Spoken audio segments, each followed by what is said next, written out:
guys, welcome back to another episode of Author Interviews with Jasmine and Prose. I'm your host, Sai, and today we're here with the lovely Deuanna Tolbert for her I Don't Have to series. Mrs. Tolbert, how are you doing this evening? I'm good. How are you? I'm good. I'm very good. 2026 is off to a great start. How about for you? It is. It is. Still, I'm trying to balance a couple of things at work, but overall, it's starting out good. It's starting out good. So we're gonna hold to that. Yeah, I think we all understand that work-life balance is a lot, but it's worth it. So yeah, and Yeah. I'm really excited that you're here because this series is so needed. It is so needed. Yes. And I can't wait to get into the behind the scenes, like how you came up with it, all of that stuff. But before we do that, I do like to start with the covers. So Okay. when you were coming up with the covers, how did you decide and know, like, this is it, I'm gonna choose this one? They kind of just came to me. Again, I've been writing, and usually when I write, I picture what I want. And when it comes to children's books, you have to present a script to your illustrator. So you have to make sure that whatever you are wanting to see, that you put it clearly in words. And so that kind of trained me to make sure that what I was seeing in my head, I could get it out. And so I went through a couple illustrators, but the ones that I landed on with the illustrator that I chose, she got it. She got me. So that's how it all came to life. It's just basically taking what was in my head and then transcribing it and getting it out, to the pages on the book. Yeah. Okay, I love that. I love that. And yeah, it can be a process. I've heard, a lot of authors, say how important it is to have their voice heard when it comes to the covers, because sometimes the publisher's like, oh, go this route. So you're saying you had creative control, like you just told them this is what I want. Okay. Yeah, it was all I wrote it and then I scripted it out, had my illustrator work with me, and then I went and did like the publishing part, so the self-publishing part. So I showed up with everything like I already done, so it was all my thoughts and my pictures.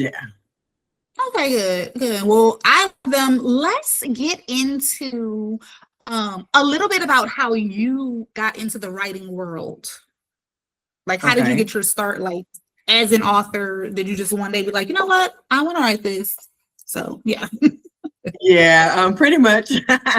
I've been writing forever. One of those, I think a lot of writers say that, but it's always been just a easy way for me to express myself. I started off young, just dabbling between poems and just writing in my journal. I even ventured off to try to do some raps and, stuff like that, stuff you do when you're young. But as I got older, I started working, I went into the family thing. And as my children got older, I decided, as you say, I just said, hey, let me try to see what I can write. And so I kind of dabbled into writing, towards like a nonfiction novel, but it was a lot because you had to keep up with the story and it's a lot going on.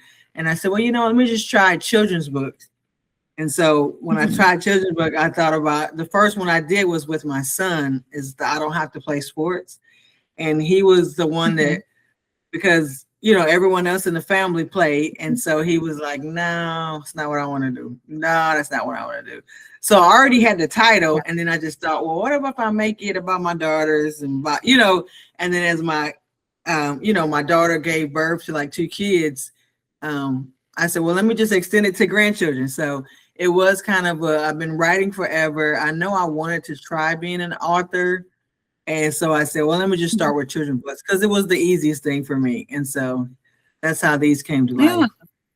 Yeah, and they are needed topics. So we thank you for taking that chance and saying, you know what, I'm gonna do this.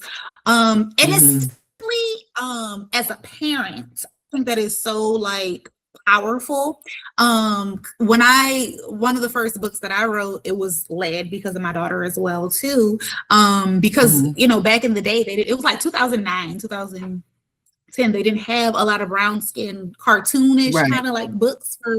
So I was like, you know what? I just felt a need as a parent, like, and because I knew how to draw. Yeah. So I'm like, why not? This would be great. So I totally get that. I totally get that. Yeah. So yeah, now let's get into the series. I don't know if you have a place you want to start, but tell us about the books and the series. Okay, so again, it's a series only because of the title. They're all individually stories, so you don't have to like read one in order. You can buy it and read whichever one you want. The connectivity is that I don't have to. So basically, I'm into giving children a voice. Like I said, the 6 series, the 6 titles are based off of, like I said, either my children. We have I Don't Have to Play Sports. That's off of my son. I Don't Have to Be Tall. A little history on that.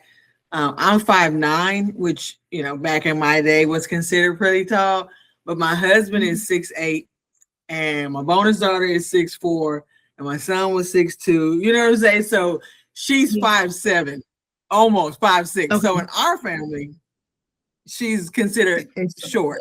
And so I did that one. I had the siblings. That was for my grandson who does his own thing. Don't Have to Give Hugs. Now that's a top seller. That is the real important one because that is the personal space.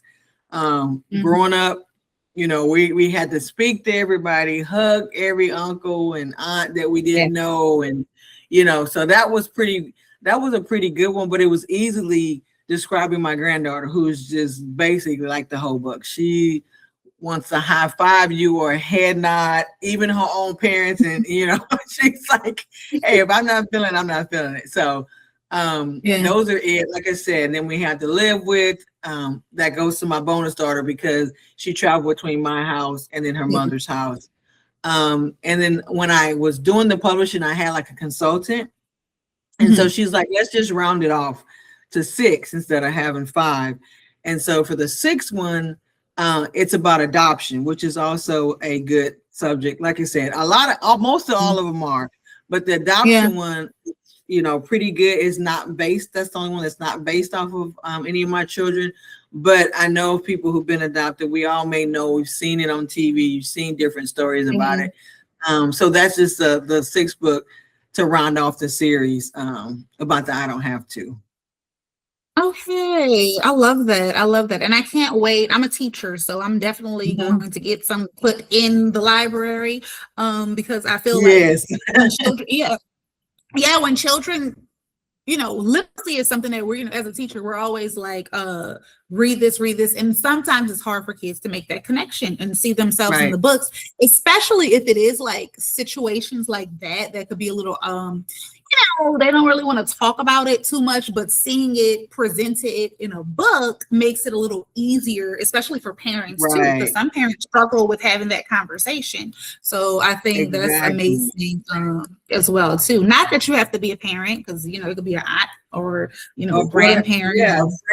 Exactly. Like you said, it is good to have, and a lot of kids learn off of show and tell, literally, like that's part of kindergarten, you know, elementary school. When I read in different libraries, they're so engaged in it. And like you said, if you can find that one child that relates to it, and then that makes them, you know, more comfortable in wanting to purchase the book and then share it with other people. So I definitely agree, and I appreciate you saying that. Yeah, absolutely. And how does that feel, knowing that you're checking something off your goal list, you know, you wanted to write, and then you're helping your children and you're helping literally everybody who is going to get the book in the world? Like, what does that feel like?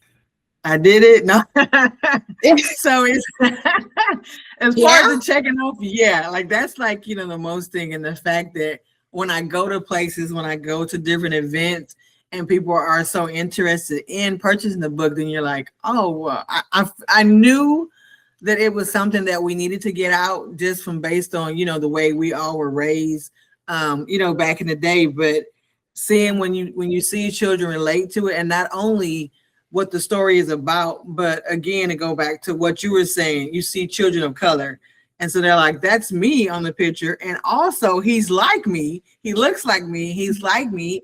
And he doesn't want to do this, or it's okay that he doesn't live with mommy and daddy at one time. It's okay if I live here. It's okay if I live here.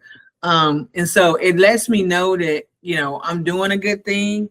The fact that, like you said, I'm just spreading it out to anybody any way I can. And so I'm like, hey, it does, but it does make you feel good when you're giving children ways of expression, because a lot of kids don't have it. And if they can use a book, and my book is the tool, then that does make me proud that I have something out there like that. Absolutely. Like the clock that, like the kids do. That's amazing. I love that. Okay. Yeah, so I'm not gonna ask you, do you have a favorite one? Because since they're most of them are based off your kids, that might be right. But I will say, do you have one that you felt like was a little challenging to write, in the sense of, either putting the words together, or maybe getting the concepts for the pictures, or do you have one that you? Yeah, like you said, they're all my favorite, of course. So we don't want to point one out, but the one for the I don't have to be tall is, it's kind of funny that you asked that question, because again, I dealt with my illustrator, and she was in, I think, Dubai. Hope she forgives me, because it's been a minute, but I think she was in another country, and it's not American. And so inside the book, my daughter played basketball. And so it was a little bit of a challenge to explain, the jerseys, and they don't have number 500 on them, and the dad needs a workout, so it was hard trying to get her to illustrate what I was trying to say, because she wasn't familiar with it. But she finally got it. So that's the one that was a little bit more challenging, just in that sense of trying to get something that looks close to what I was trying to explain. As an end product. That's very interesting, and it's something that I haven't really thought about as, a writer, and, getting the illustration and all that kind of stuff. Oh my God, language barriers. Yes, that can be.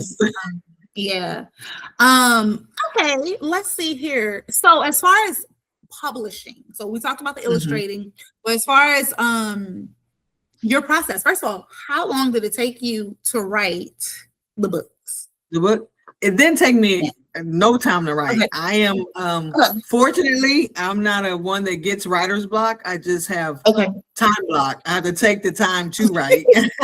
But once I sit down, once I sit down, I can usually get it out.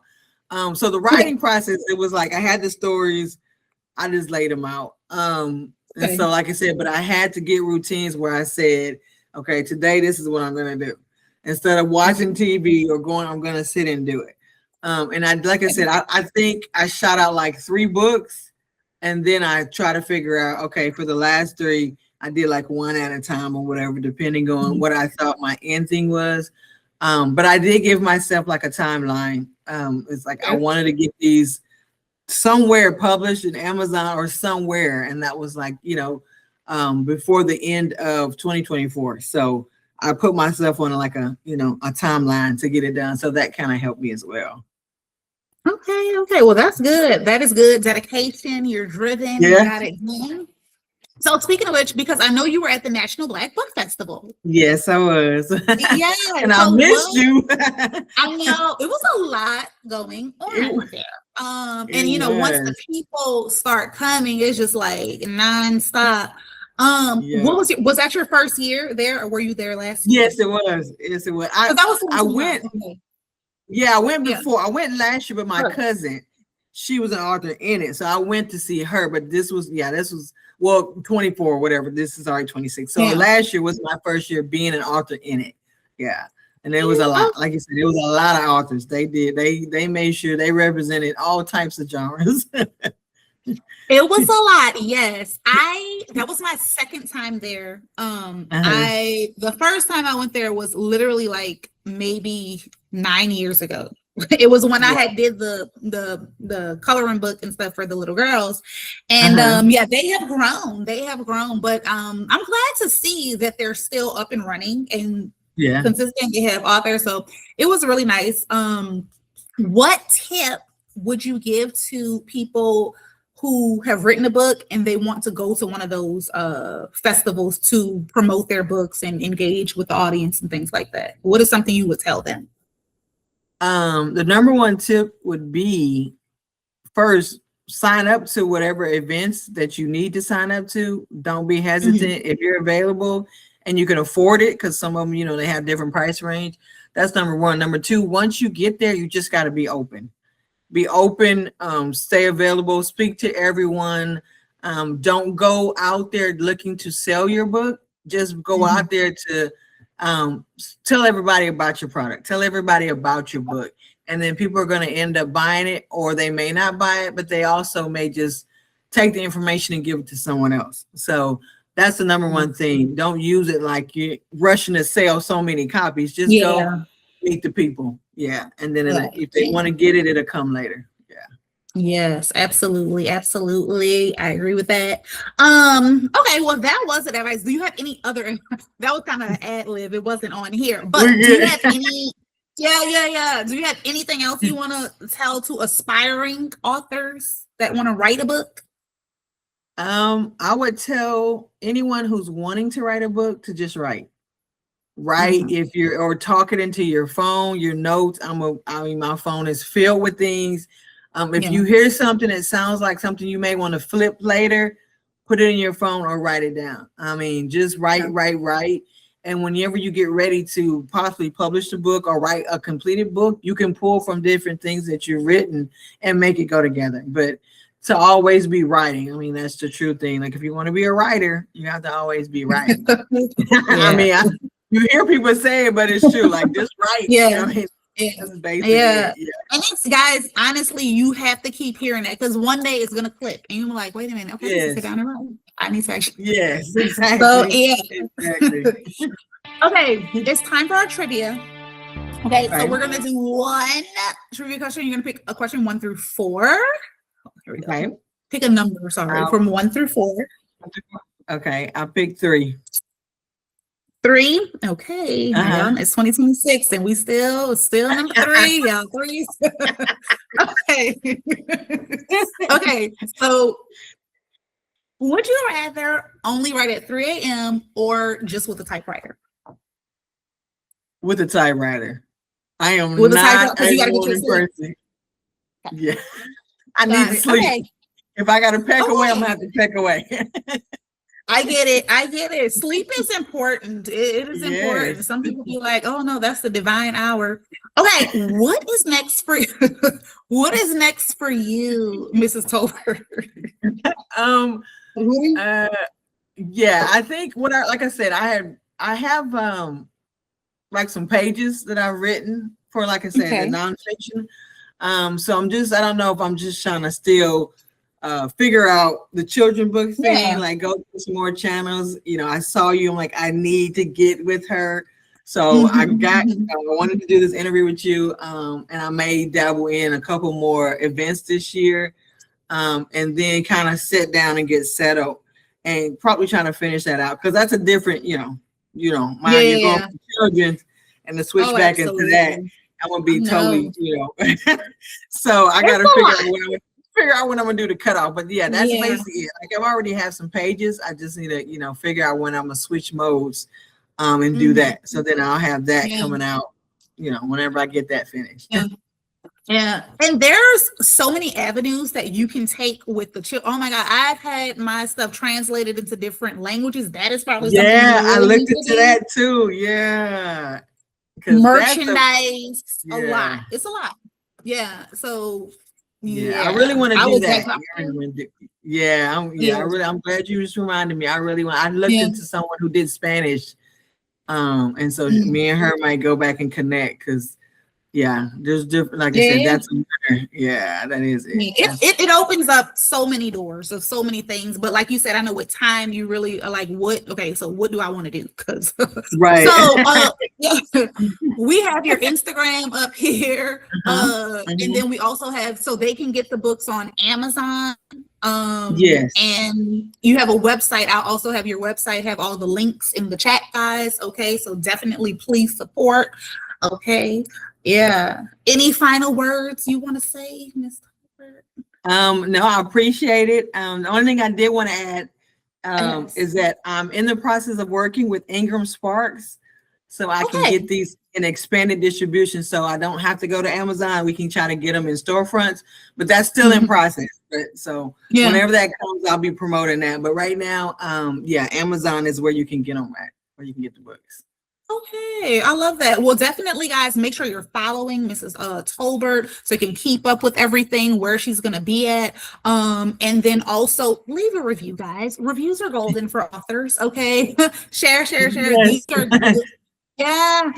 And these are good. What's coming up? Easter. These are good Easter baskets things. Put them in the Easter basket, guys. And That's give what's them coming. Yeah, that's next. That's coming up, right? Yeah, Valentine's Day, Easter. Yeah, I think so. Well, listen, I am so glad. I really missed doing these interviews. So I'm glad that you stopped by, chatted with us about your books, guys. I don't have 2 series. There's 6 of them. Okay. I can't wait to get them reading because I have little ones too. So I'm going to read them to my little kids because all these things, I'll be saying it to them because I'm a teacher. So that teacher voice is coming out. Yes. So yeah, but thank you so much, Mrs. Tolbert, for stopping by with us at Jazz and Prose. And guys, thank you for tuning in, and we will see you in the next episode. Bye. Hey there, fellow writer. Are you an author and you'd like to be featured on Jazz and Prose? Check the description box and click the link to find out more information and register today.